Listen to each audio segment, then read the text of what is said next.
9 of the most respected names in professional golf just went to war with the people who run the sport, and the US Open starts in 3 weeks.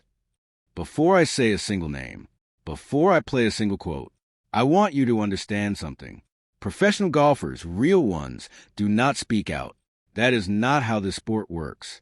These are people who spent their entire childhoods learning how to control every single thing. Their swing, their breathing, their facial expressions after a missed putt. They are trained from the age of 7 to say nothing that could cause a problem.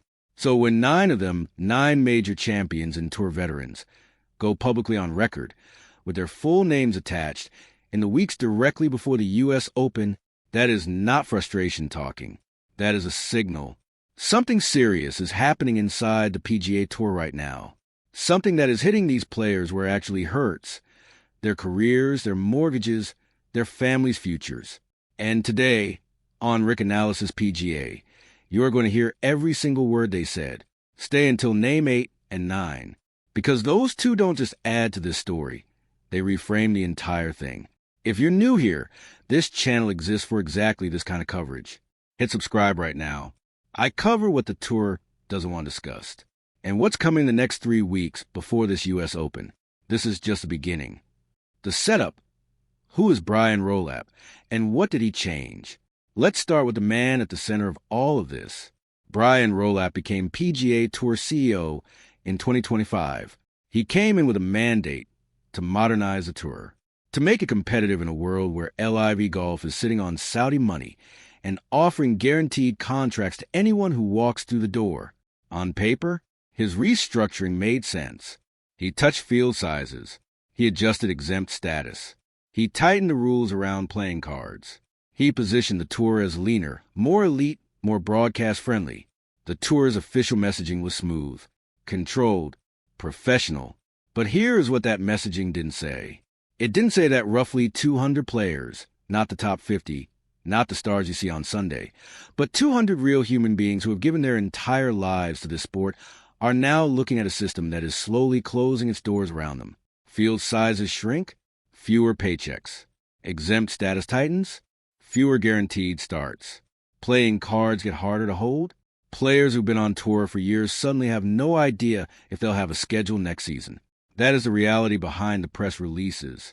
And underneath all of it, sitting like a time bomb set to detonate in 2028, is a rule change so significant, so sweeping, that it does not just affect how players compete.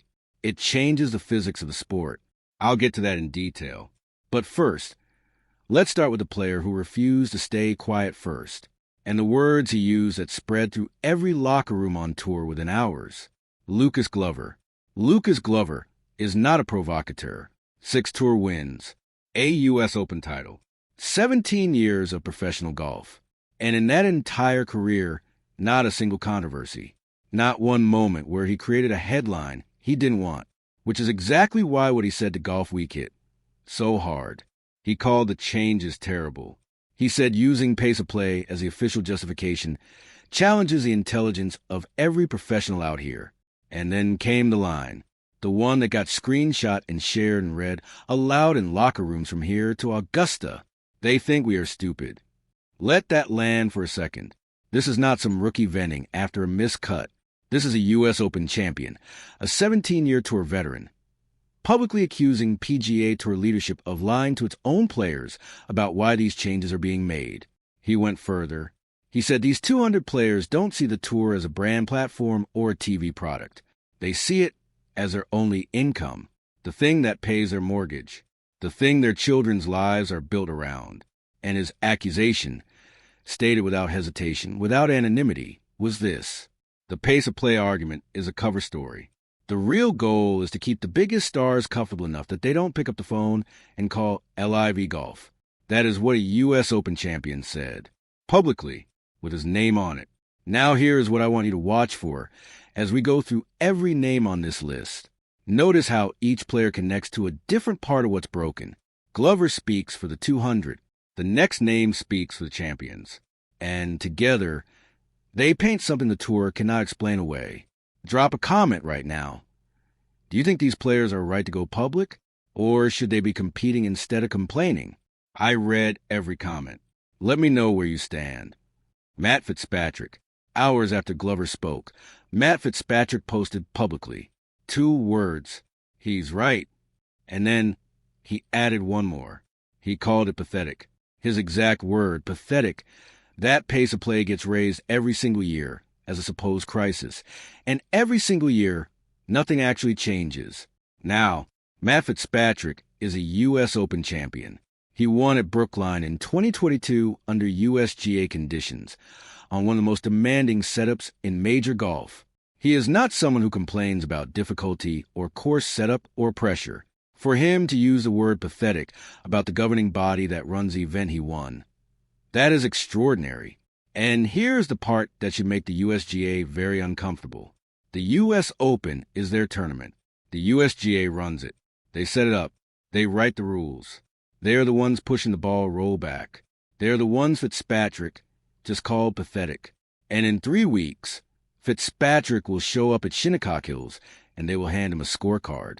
We will talk about what that means at the end of this video, because the location of this US Open is not a coincidence. It matters enormously to this story. But first, I need to explain the rule change that actually broke everything, because the field size cuts are damaging. The exempt status changes are painful. But there is one rule that made players who have been calm for years completely lose their composure. The ball rollback explained. From 2028, every professional golfer, every single one, will be required to use a golf ball that travels 13 to 15 yards shorter than the ball they use today. That is the rule. That is what the USGA and the R&A announced. The official reasoning sounds logical. Modern players hit the ball so far that legendary historic courses, Augusta, Pebble Beach, St. Andrews, are becoming irrelevant.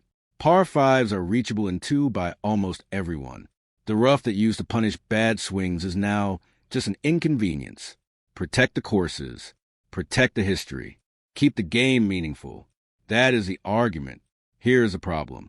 Jordan Spieth tested the prototype balls. Same ball speed. Slightly different contact point on the face. And the carry distance didn't just drop. It varied. Wildly. Between shots hit almost identically. He said the dispersion was crazy.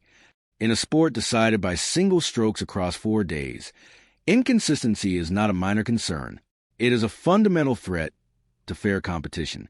But there is a second problem, and Brian Harman is the one who articulated it most directly. The ball rollback does not affect every player equally. Some players, because of their swing speed, their launch angle, their contact profile, they lose 2 yards. Others lose 20. Brian Harman already gives up distance to almost the entire field every week. He competes through accuracy, course management, and mental toughness. He looks at this rule and knows it is not solving his problem. It is making it worse. His response? 3 words. It is not it. For names into this list, all of them pointing at the same target from different directions. But the next voice is the one that should have stopped the USGA completely, because this person isn't criticizing from outside. Stay with me. Name 5 is the one tour leadership cannot dismiss. And names 8 and 9 are coming. I promise you, those last 2 reframe everything. We're halfway through and this story is just getting started. Maverick McNealy. Maverick McNealy sits on the PGA Tour's own policy board. Read that again. He is not a pundit. He is not a journalist. He is not an outside critic. He has an actual seat at the table where these decisions are discussed and debated and voted on. And he looked at the governing body's entire justification for the ball rollback, every argument about course protection and heritage and the future of the game, and said this: golf is in the best place it has ever been. His question was simple. What exactly are we fixing? When your own internal policy board member publicly rejects the foundation of your logic, not privately, not in a memo, but publicly, that is not a PR problem. That is a structural collapse. That is the moment when you understand that the disconnect between tour leadership and tour players is not a communication issue. It is not a messaging problem. It is a fundamental disagreement about what professional golf is for. Leadership sees a product to protect and market. Players see a career, a life, an identity built over decades of sacrifice. And when those 2 visions collide this publicly, this directly, this close to the biggest tournament of the year, something is going to give. The question is what? And the next two names suggest the answer might not be what anyone in tour leadership is hoping for. Justin Thomas and Bryson DeChambeau. Justin Thomas called the ball rollback, so bad for the game of golf. That sentence doesn't need decoration. Thomas is one of the most decorated players of his generation. Multiple major titles. Multiple Player of the Year awards. He does not say things carelessly. So bad for the game of golf. But then came Bryson DeChambeau. And this is where the story gets genuinely strange. Bryson DeChambeau is, in many ways, the reason this rule exists. He is the player who completely rebuilt his body to generate maximum swing speed. The player who turned distance into a weapon so absolute that it changed how people thought about the game. The player who made governing bodies look at tour averages and decide something had to be done. He is the problem the ball rollback is designed to solve.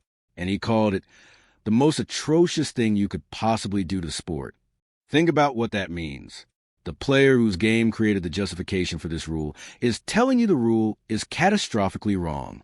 Either DeChambeau is being self-serving, protecting the asset that made him famous, or he understands something about the consequences of this change that the people writing it do not.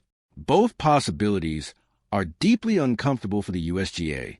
8 names, 8 public statements, all before the biggest tournament of the calendar. And then came name 9. The one that gave this entire revolt its clearest, most precise summary.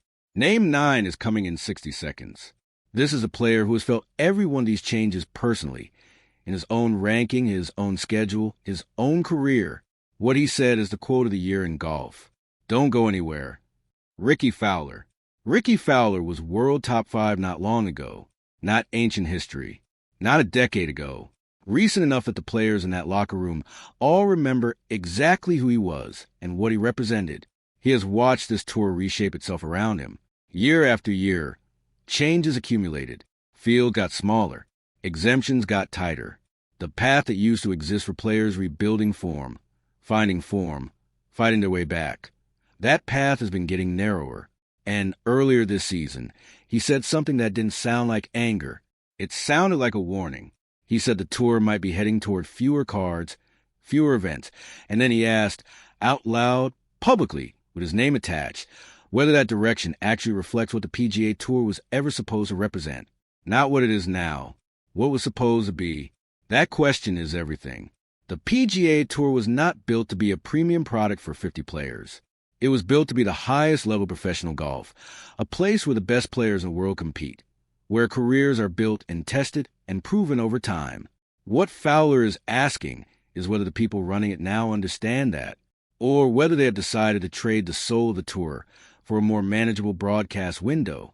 9 names, 9 statements, all of them public, all of them on record, all of them landing in the 3 weeks before the US Open at Shinnecock Hills. And that venue, Shinnecock Hills, is where this story gets its final, most uncomfortable layer. Shinnecock Hills and the confrontation coming. The US Open on June 18th is being run by the USGA, the same USGA that Fitzpatrick called pathetic, the same USGA whose ball rollback Thomas called so bad for the game, the same USGA whose logic McNealy, from inside the policy board, publicly rejected. They are now hosting every single one of these players at Shinnecock Hills, one of the most unforgiving venues in American golf. The last time the U.S. Open was played at Shinnecock, Brooks Koepka won at 1 over par. The third round field average was 75.3. Players walked off that course calling it broken, calling it unfair, saying conditions had crossed a line. That was before any of this existed. Now those same players and the generation that heard those stories arrive at Shinnecock already at war with the organization setting up the course. Think about the atmosphere in that locker room. Think about what it means when a player 3-putts the 9th hole and looks up at a USGA official standing nearby. The tournament will be played. Scores will be posted. A champion will be crowned. That part is certain. But the conversations happening off the course, the ones that don't make the broadcast, the ones in the locker room and the practice facility and the parking lot, those conversations are going to be the most significant thing happening at Shinnecock Hills this June. And some of those conversations are going to become public. Some of the voices in this story have not spoken yet. Here is what I want to leave you with. None of this happened because 9 players had a bad month. None of this happened because of one unpopular rule or one difficult press release. This happened because tour leadership made a series of decisions, field cuts, exempt status changes, the ball rollback, without genuine buy-in from the players whose careers depend on getting it right. And when you do that, when you restructure the entire system while the people inside it feel unheard and dismissed, you don't get modernization, you get exactly this. 9 names, a revolt that is still building, and a US Open about to take place in the middle of it. The tour has crossed a line, or the players need to stop complaining and compete. I want to know which side you're on. Drop it in the comments. Tell me exactly where you stand. And if you are not subscribed to Rick Analysis PGA yet, do it right now, because this story is not over. What happens at Shinnecock Hills is going to generate the kind of coverage that most channels won't touch. I will. Every quote, every reaction, every name. See you before the first round.